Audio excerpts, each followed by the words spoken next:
ভাইজান এই গরু এটা কয় মাস ধরে বাতাছেন, কত বছরের বাতাছেন এটা? 17 মাস ধরে। 17 মাস। 17 মাস বয়স এই গরুটা। দেখেন এটা কি আপনার এই নিজের গায়ের বাছুর নাকি কিনা? নিজের গায়ের বাছুর। নিজের গায়ের বাছুর। ও আচ্ছা আচ্ছা। এটার মা কি এখন আছে? আছে। ও কোন পাশে? ওই পাশে? ওই পাশে। ও আচ্ছা আচ্ছা। এটা মানে গায়ের বাছুরই ওনার দেশি গরুর। এটা কি দেশি পিওর দেশি নাকি শাহিওয়াল ক্রস? শাহিওয়াল ক্রস।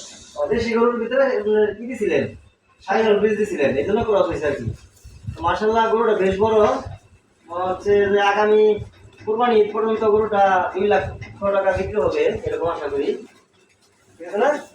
আগামী কুরবানি পর্যন্ত 2 লক্ষ টাকার মতো বিক্রি হবে। দেখেন মাথাটা কত বড়, ঠিক আছে? আচ্ছা আপনার খরচ কিরকম হচ্ছে? ওটা খাওয়া দাওয়া কিরকম, মানে দানাদার খাবার কিরকম দিতে হয়? 2 কেজি প্রতিদিন 2 কেজি দানাদার খাবার দেন। আর সাথে কি ঘাস দেন নাকি শুধু খড়?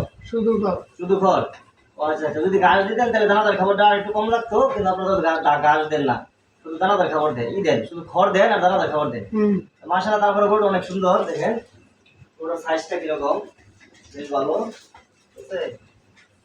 এটা কি আগামী কুরবানিতে বিক্রি করা আসা না? আগামী কুরবানি। ও আচ্ছা, দাঁতছে না তো? না না, দাঁতে নাই এখন। হ্যাঁ, এই দেখেন এই গরুটার বাছুর হচ্ছে ওই 60টা, ওইটার পরে আবার আরেকটা বাছুর দিচ্ছে। এই দেখেন আরেকটা বাছুর, ঠিক আছে?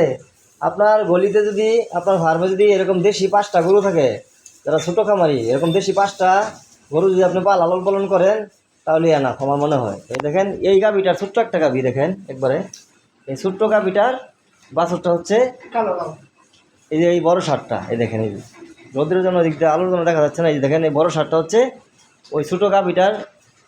এই বাছুরটা হচ্ছে প্রথম বাছুর এটা। এই যে এই বাছুরের পরে কোনটা? এই বাছুরের পরে হচ্ছে এই কালোটা, এই যে দেখেন এই যে, হ্যাঁ কালোটা। তারপরে আবার এই ছোটো বাছুরটা। মানে সে প্রতি বছর একটা করে বাচ্চা দেয়। আপনারা যদি এরকম 5টা দেশি গরু পালেন, প্রতি বছর একটা করে বাচ্চা পাবে।